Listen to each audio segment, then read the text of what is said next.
गणेशोत्सव के दौरान अपने अपने गांव जाने के लिए नागरिकों की भीड़ को देखते हुए रेलवे प्रशासन ने गणपति महोत्सव स्पेशल ट्रेन चलाने की योजना बनाई है।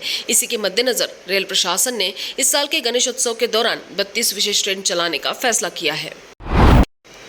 जानकारी सामने आई कि जुलाई और अगस्त के महीनों में हुई भारी बारिश से जिले में 2 लाख हेक्टेयर का नुकसान हुआ है। प्रशासन द्वारा जुलाई माह में किए गए एक सर्वेक्षण के अनुसार 1.14 लाख हेक्टेयर में कपास, सोयाबीन, अरहर, धान और अन्य फसलों का नुकसान होने की रिपोर्ट दी गई थी। अगस्त के दूसरे सप्ताह तक लगातार बारिश जारी रही। कृषि विभाग ने प्रारंभिक रिपोर्ट दी है कि इस भारी बारिश से 82,936 हेक्टेयर में फसल फिर से क्षतिग्रस्त हो गई है। सर्वे पूरा होने तक ये नुकसान और बढ़ने की संभावना है। किसानों का कहना है कि भारी बारिश से जिले में इस खरीफ सीजन की करीब 70% फसल बर्बाद हो गई है। सर्वे में संतरा और मौसम्बी के बाग शामिल नहीं थे। किसान भी इन्हें शामिल करने की मांग कर रहे हैं। भारी बारिश के कारण खेतों में पानी भर गया है और पेड़ पीले और मुरझा गए हैं।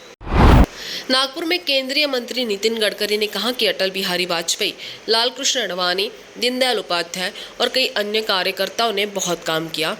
इसलिए आज बीजेपी देश में और कई राज्यों में नरेंद्र मोदी के नेतृत्व में सत्ता में आई है। वह नागपुर के हेडगेवार स्मृति भवन परिसर में शिक्षकों और पर्यवेक्षकों के लिए एक प्रशिक्षण कार्यक्रम में बोल रहे थे। कई लक्ष्मणराव और मानक स्मृति संस्था ने अपने एकलव्य एकल विद्यालय के शिक्षकों और पर्यवेक्षकों के लिए इस 4 दिवसीय प्रशिक्षण कार्यक्रम का आयोजन किया। मुख्य याचिकाकर्ता जनमंच संगठन ने दावा किया है कि राज्य के सबसे बड़े सिंचाई घोटाले में कथित क्लीन चिट के बदले दोषियों को सजा दी जाएगी। याचिकाकर्ता के रूप में हमने घोटाले की जांच कर रहे भ्रष्टाचार निरोधक ब्यूरो (एसीबी) के साथ साथ अदालत के सामने बहुत मजबूत सबूत रखे। इसलिए जनमंच के अध्यक्ष राजीव जगताप ने विश्वास व्यक्त किया है कि वर्तमान में जिस कथित क्लीन चिट की चर्चा हो रही है उसके बदले दोषियों को सजा दी जाएगी। एनसीपी नेता अनिल देशमुख अभी भी जेल में हैं। ये अभी तय नहीं है कि उन्हें कब रिहा किया जाएगा, लेकिन नागपुर जिले में खासकर अनिल देशमुख के काटोल निर्वाचन क्षेत्र में क्यानाकापा ने उनके बेटे सलील देशमुख को अनिल देशमुख का उत्तराधिकारी चुना है। ऐसा कहने की वजह यह है कि पिछले कुछ महीनों से अनिल देशमुख की गैर मौजूदगी में उनके बेटे सलील देशमुख काटोल विधानसभा क्षेत्र में सारा काम संभाल रहे हैं। साथ ही एनसीपी के कई दिग्गज नेताओं के विदर्भ और नागपुर के दौरे के दौरान सलील देशमुख की सक्रियता भी ध्यान खींच रही है। जुलाई और अगस्त में भारी बारिश के कारण जिले में बांधों को खोलना पड़ा। पानी का बहाव तेजी से बढ़ा। इससे जिले की कई झीलें भर गई है और अनुमान लगाया जा रहा है कि अगर इनकी तुरंत मरम्मत नहीं की गई तो इनमें से लगभग 110 झीलें कभी भी फट सकती हैं।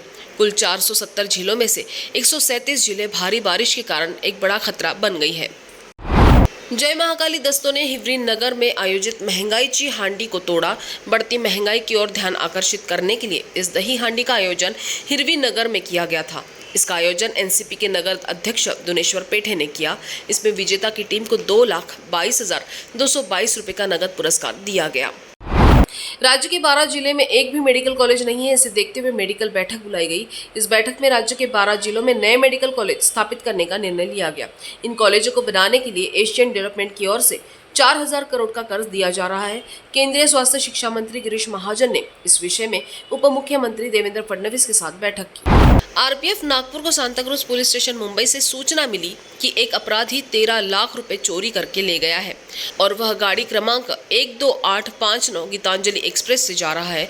इसकी सूचना निरीक्षक नागपुर ने निरीक्षक शेगांव, अकोला व बडनेरा को दी। वहां गाड़ी को चेक किया गया, परंतु आरोपी नहीं मिलने के बाद इसकी सूचना आरपीएफ कंट्रोल एवं निरीक्षक अखुशा तथा निरीक्षक वर्धा शको को देकर गाड़ी को चेक करने के बाबत बताया गया। महानगर पालिका क्षेत्र में कक्षा 11वीं में प्रवेश के लिए केंद्रीय प्रवेश प्रक्रिया का तीसरा दौर कल सोमवार से शुरू हो रहा है। छात्र 22, 23 और 24 अगस्त तक प्रवेश ले सकेंगे, लेकिन इस साल पहले 2 राउंड से बड़ी संख्या में सीटें खाली रहने का अनुमान है। दूसरे प्रवेश दौर के अंत में 20,587 छात्रों को प्रवेश दिया गया है। इस दौर के अंत में 35,213 सीटें खाली है और प्रवेश के लिए तीसरा और खुला प्रवेश दौर आयोजित किया जाएगा। लेकिन भले ही इन 2 राउंड के अंत में लगभग 5,000 दाखिले होंगे, ऐसे संकेत है कि सीएपी में 11वीं की 30,000 सीटें खाली रहेगी।